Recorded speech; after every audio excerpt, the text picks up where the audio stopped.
Hello, my name is Elena Swartz. It is December 7th, 2025. I am completing the diseases of the cell presentation. I am presenting on Wilson's disease. So Wilson's disease is a genetic condition that leads to an accumulation of copper in the bloodstream due to the inability to excrete it. So in a normally functioning cell, the P-type ATPase protein binds to copper and transports it to the Golgi apparatus, where it forms ceruloplasm. This protein then binds to and assists with the excretion of copper through the bile in the liver. In a mutation of the ATP7B gene causes that P-type ATPase unable to bind and then transport copper to the Golgi apparatus. The buildup in the hepatocytes leads to cell damage, and then it causes it to leak into the bloodstream. The buildup of copper also leads to the inability of beta oxidation, leading to a lack of breakdown in lipids.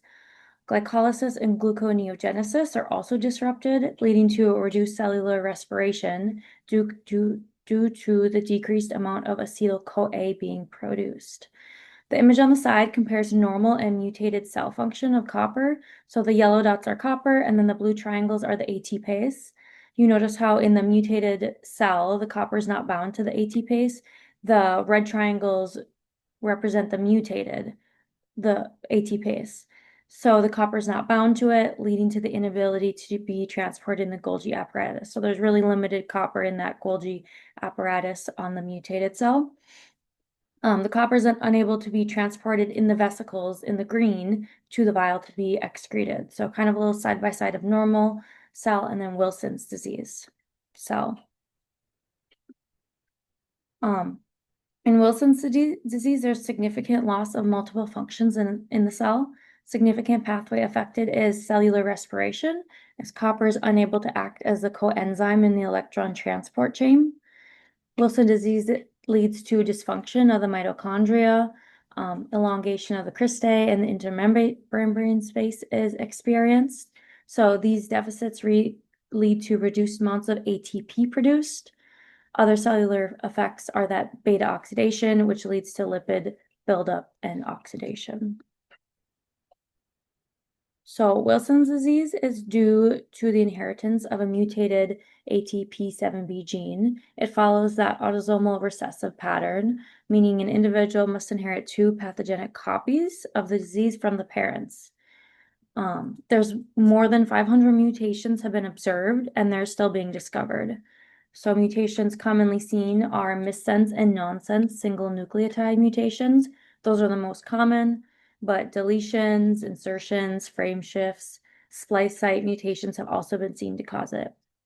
Wilson's disease can have a pseudodominance effect, meaning it may appear dominant if one parent is a carrier and one parent is affected, so it increases that inheritance.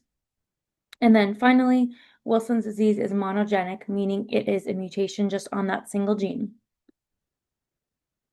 So this is an image from an article that followed a large family that had Wilson's disease. You can kind of see that autosomal recessive pattern over here with the IV.1 and IV.2. Both parents are carriers, and then ends up with two children that are carriers and one affected child.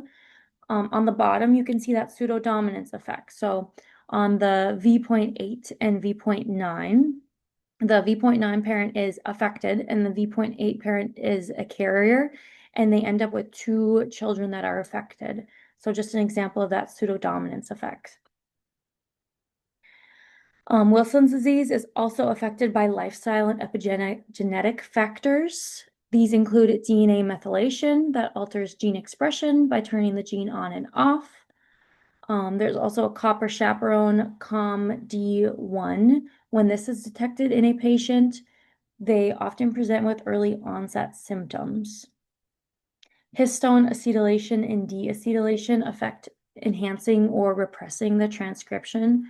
So as chromatin may loosen, it provides more DNA more easily, or it may tighten, limiting the amount of DNA that's accessible. Lifestyle factors include diet. So an individual who may have a diet high in what they call methyl donors, which are like choline, folate, vitamin B6, that provides more methyl for DNA methylation and histone modification. Diets high in sugar have been shown to cause changes in the genome in the liver. And then exercise provides more hypermethylated adipose tissue, and increased stress can have an effect on histone modification. A final epigenetic factor in sex is the factor is sex in the presentation of the disease. So women typically present with hepatic Wilson's disease, whereas men more often present with neurological Wilson's disease. So it's not 100% women experience hepatic and 100% men experience neurologic, but those are just more likely to occur. So there are two primary presentations of Wilson's disease, hepatic and neurological. These are just a couple that I've gathered through the resources. There's a long list. The Wilson's disease is very complicated, so that's why it makes it so hard to diagnose. Neurological presentations have significant muscle symptoms, such as dysarthria, dysphagia, so difficulty swallowing, dystonia, and limb rigidity. These lead to gait disturbances.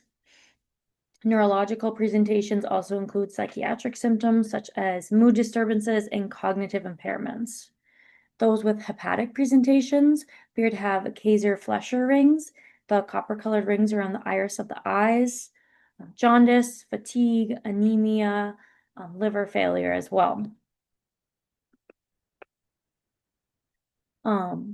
Wilson's disease has an overall impact on the body, but the primary organs affected are the liver, the eyes, and like the central nervous system, the brain. So significant damage leads to hepatic steatosis. That is just another word for fatty liver disease from that lack of breakdown of lipids. Liver fibrosis, which then can lead to cirrhosis, and liver failure and chronic liver disease in severe cases. The eyes are affected from those Kayser-Fleischer rings due to the accumulation of copper. And then the brain also experienced damage, increased density in the basal ganglia, overall just damage to the brain. So due to the complexity of the disease, a variety of tests are used to gather a complete picture of the individual. Biochemical tests are completed to monitor copper levels in the urine, serum ceruloplasmin, and then liver function tests like AST and ALTs. Physical examinations of the eyes by an ophthalmologist, clinical observations to determine hepatic or neurological symptoms, and genetic testing for the mutated gene in the individual, but also parents to check if they're carriers. Genetic testing is very encouraged, one, to check if family members have it, but they're asymptomatic, or early detection to prevent damage and symptoms occurring in patients. And then imaging is done, a brain MRI. The face of panda sign is something that occurs in MRIs that is really common in, there's a diagnostic indicator for Wilson's disease, as well as just any abnormal imaging. So the current treatment for Wilson's disease is lifelong chelation therapy with the use of oral D-penicillamine or Trentine. So these medications are FDA approved and considered the gold standard for treatment, for initial treatment, as well as lifelong therapy. Zinc salts are also used during initial treatment and maintenance therapies. They inhibit copper absorption in the intestines. A low copper diet can be used. It's not primary treatment, it's more so a lifestyle change to support the medication treatments. In very severe cases of individuals with severe liver damage or that don't respond to the chelation therapy, transplantation will be used. If an individual has a transplant, lifelong treatment isn't needed because the replacement fixes that mutated gene and the liver functions normally. There is current research on new chelation agents and medications for Wilson's disease. There's research regarding tetrathiomidate, a chelation agent that is not used in treatment yet, but has been shown to decrease copper levels and improve neurological symptoms. And then a newer agent is TDM-Q20. It is being experimented in mice. It has been shown to decrease copper levels and then increase serum ceruloplasmin levels. So these are still in the experimental stages. It's not quite ready to be used in patients yet. I thought this treatment flowchart was very interesting to show the different stages of Wilson's disease and the medications used. So in pre-symptomatic patients, those chelating agents are used as well as zinc. When there's chronic liver disease, those agents are used with zinc, as well as if there is severe hepatic Wilson's disease, they may put in a referral for liver transplantation. We can see the maintenance therapy and then acute hepatic failure, that referral for liver transplantation. So this kind of shows pre-symptomatic, initial therapy, maintenance therapy, and then acute hepatic failure. So a little bit interesting to see how they follow that. So current research for Wilson's disease is ongoing right now. Some current research includes new diagnostic tools. So as explained, the conventional tools that we use there's a lot, and they are very costly and they're very time consuming. So some new research regarding fluorescent imaging has been used, and it has been shown to have high sensitivity, low cost, and more user-friendly for diagnosing Wilson's disease. In regards to curative research for Wilson's disease, there is currently no cure, but there's research regarding stem cell therapy to study the mutation of the ATP7B gene and how stem cell therapy can be used, as well as gene therapy has been promising in research for that curative option. Here are my references, and that is my presentation on Wilson's disease. Thank you.